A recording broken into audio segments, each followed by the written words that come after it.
क्या यूरोप अब अमेरिका और डोनाल्ड ट्रंप को एक बहुत बड़ा झटका देने की तैयारी कर रहा है?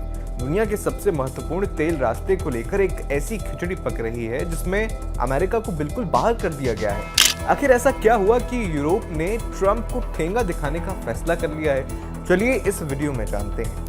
खबर यह है कि ब्रिटेन और फ्रांस की अगुवाई में यूरोपीय देश एक नया प्लान बना रहे हैं। द वॉल स्ट्रीट जर्नल की रिपोर्ट और सूत्रों के हवाले से खबर है कि यूरोप स्ट्रेट ऑफ हॉर्मूज में जहाजों की सुरक्षा के लिए एक अंतर्राष्ट्रीय गठबंधन बनाने जा रहा है। और सबसे चौंकाने वाली बात यह है कि इस नए मिशन में अमेरिका, इजराइल और ईरान जैसे देशों को बिल्कुल बाहर रखा गया है। मीडिया रिपोर्ट्स के मुताबिक फ्रांस के राष्ट्रपति इमैनुअल मैक्रों ने साफ कह दिया है कि यूरोपीय जहाज किसी भी अमेरिकी कमांड के तहत काम नहीं करेंगे।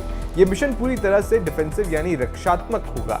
फ्रांस के विदेश मंत्री जीन नोएल बैरूट ने कहा है कि इस काम में ओमान और ईरान जैसे पड़ोसी देशों के साथ भी तालमेल बिठाया जाएगा। आप सोच रहे होंगे कि यूरोप अचानक ऐसा क्यों कर रहा है? दरअसल पिछले एक महीने से ज्यादा समय से अमेरिका और ईरान के बीच भारी सैन्य संघर्ष चल रहा है।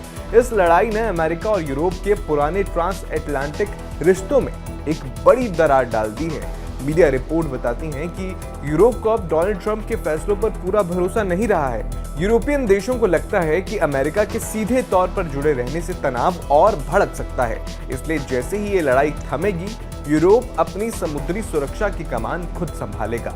इस प्लान के तहत समुद्र से माइंस या विस्फोटक हटाने का काम किया जाएगा और यूरोपीय नौसेना को तैनात किया जाएगा।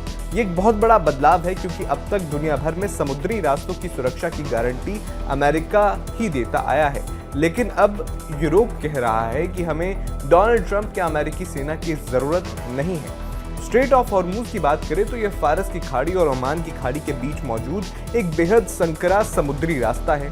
ये ग्लोबल इकोनॉमी की लाइफलाइन है। दुनिया का लगभग 20% तेल इसी रास्ते से होकर गुजरता है।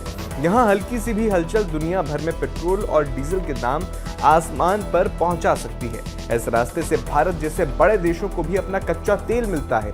हाल ही में प्रधानमंत्री नरेंद्र मोदी ने डोनाल्ड ट्रंप से फोन पर बात की है और इस बात पर जोर दिया है कि स्ट्रेट ऑफ हॉर्मूज को खुला और सुरक्षित रखा जाना चाहिए। दशकों से अमेरिका इस पूरे इलाके का रक्षक बना हुआ था। यूरोप का ये कदम सिर्फ एक सैन्य फैसला नहीं बल्कि एक डोनाल्ड ट्रंप की नीतियों के खिलाफ एक खुला संदेश है। आपको क्या लगता है? क्या यूरोप का बिना अमेरिका के ये नया गठबंधन सफल हो पाएगा या इससे डोनाल्ड ट्रंप और यूरोप के बीच दूरियां और बढ़ जाएंगी? अपनी राय कमेंट बॉक्स में जरूर बताएं।